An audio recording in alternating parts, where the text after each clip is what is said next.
और आइए अब रुक करते हैं हमारी अगली खबर का। आपको बता दें कि राहुल गांधी अपने ही बयान में एक बार फिर से उलझ गए हैं। उनके बयान पर अब केंद्रीय मंत्री किरेन रिजिजू ने निशाना साधा है। मंत्री किरेन रिजिजू ने कहा कि महिलाओं के अधिकारों की बात करते समय सभी समुदायों की महिलाओं को समान रूप से शामिल किया जाना चाहिए। कांग्रेस कहती है पितृसत्ता खत्म करो, लेकिन सवाल यहाँ पर यह है कि केवल हिंदू समाज पर ही निशाना क्यों? मंत्री रिजिजू ने आगे और भी कई बड़ी बातों का जिक्र किया है। विस्तार से आपको बताएंगे कि किस तरह से पूरी की पूरी कांग्रेस और राहुल गांधी एक बार फिर से अपने ही बयानों में उलझती हुई नजर आ रही है। तो आपको बता दें कि केंद्रीय मंत्री किरेन रिजिजू ने कांग्रेस पर निशाना साधा है। आपको बता दें कि महिलाओं के अधिकारों की बात करते समय सभी समुदायों की महिलाओं को समान रूप से शामिल किया जाना चाहिए। ये बात केंद्रीय मंत्री ने कही है। किरेन रिजिजू ने राहुल गांधी पर एक बार फिर से निशाना साधा और सवाल भी खड़े किए कि आखिर आपके निशाने पर हिंदू ही क्यों रहते हैं? पितृसत्ता खत्म करो, ये बात कहते हैं आप, लेकिन सवाल यहाँ पर यह उठता है कि हमेशा केवल हिंदू समाज पर ही आप क्यों निशाना साधते हैं? उन्होंने पूछा कि अल्पसंख्यक महिलाओं के अधिकारों की बात क्यों नहीं होती, और क्या मुस्लिम बेटियां हमारी बहनें और बेटियां नहीं हैं? किरेन रिजिजू ने लगातार कांग्रेस पर हमला बोला और राहुल गांधी को उनके ही बयानों में उलझा दिया। और यहीं पर यह सवाल उठता है कि आखिर क्यों आप अलग अलग समुदायों की बात करते हैं? तो राहुल के निशाने पर क्यों आखिर है हिंदू समाज? ये एक बड़ा सवाल है।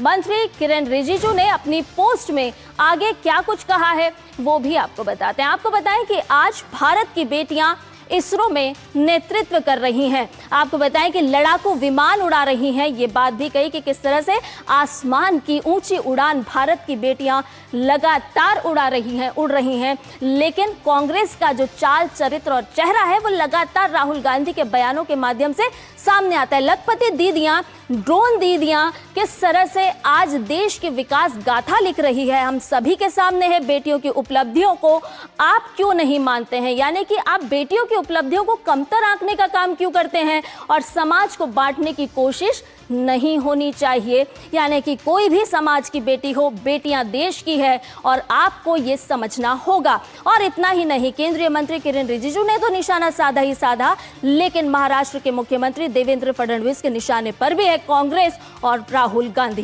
क्या कहा उन्होंने, ये भी आपको सुनवाते हैं। इनके मन में महिलाओं को आरक्षण देना नहीं है, इसलिए इन्होंने उसके खिलाफ वोट किया और उसको पराजित किया। महिलाओं को आरक्षण देने का अवसर प्राप्त हुआ, उस समय एनडीए के पास 3/4 2/3 मेजॉरिटी ने ऐसा ध्यान में आने के बाद महिला विरोधी नीति उन्होंने सामने लाई और उसका विरोध किया। इसलिए चिदम्बरम जी, आप सभी महिला आरक्षण विरोधी हैं। आप 2029 में महिलाओं को आरक्षण नहीं देना चाहते, लेकिन मुझे विश्वास है मेरे नेता नरेंद्र मोदी जी चाहे कुछ भी हो जाए 2029 में महिलाओं को आरक्षण देकर रहेंगे। तो आप सब महिला आरक्षण के विरोधी हैं, ये बात साफ तौर पर मुख्यमंत्री देवेंद्र फडणवीस कह रहे हैं और पूरे कांग्रेस पर निशाना साध रहे हैं, राहुल गांधी पर निशाना साध रहे हैं। उन्होंने साफ तौर पर कहा कि जब महिला आरक्षण की बात आती है तो ये वही कांग्रेस है जो वॉकआउट करती है, विरोध करती है, धरने प्रदर्शन पर आमादा हो जाती है। लेकिन हम देख रहे हैं कि बयानबाजी में तो राहुल गांधी साफ तौर पर कहते हैं कि हम तो महिलाओं के प्रति सम्मान रखते हैं या महिलाओं की बात करते हैं। लेकिन ये जो कांग्रेस लगातार हम देख रहे हैं ना कि चाल चरित्र और चेहरा किस तरह का है, वो उनके बयानों से कहीं ना कहीं उजागर होता है, उनकी कार्यशैली से उजागर होता है। क्योंकि आप काम किसी और तरीके से करते हैं और बयाने में कुछ और कहते हैं। हाल ही में जब हमने मॉनसून सत्र देखा तो तब भी देखा कि कांग्रेस का किस तरह का चेहरा था, किस तरह से महिला विरोधी आचरण अपनाया गया। पिछले दिनों हमने ये भी आपको सुनवाया कि भारतीय जनता पार्टी की वरिष्ठ नेता स्मृति ईरानी ने भी साफ तौर पर कहा था कि अगर आप महिलाओं के प्रति इतनी ही संवेदना रखते हैं तो प्रधानमंत्री नरेंद्र मोदी तो महिला आरक्षण की बात कर रहे हैं, फिर आप क्यों नहीं साथ देते हैं, फिर आप क्यों नहीं आगे आते हैं? और इस तरह से आप बयानबाजी कर करके ये बताते हैं कि हम तो महिलाओं के पक्षधर हैं, लेकिन आपकी कथनी और करनी में साफ तौर पर फर्क नजर आता है। तो लगातार हम देख रहे हैं कि राहुल गांधी एक बार फिर अपने ही बयानों में फंसते हुए नजर आ रहे हैं, क्योंकि भारतीय जनता पार्टी की तरफ से जिस तरह की प्रतिक्रियाएं निकल करके सामने आ रही है तो ये साफ तौर पर कांग्रेस को घेरने का काम कर रही है।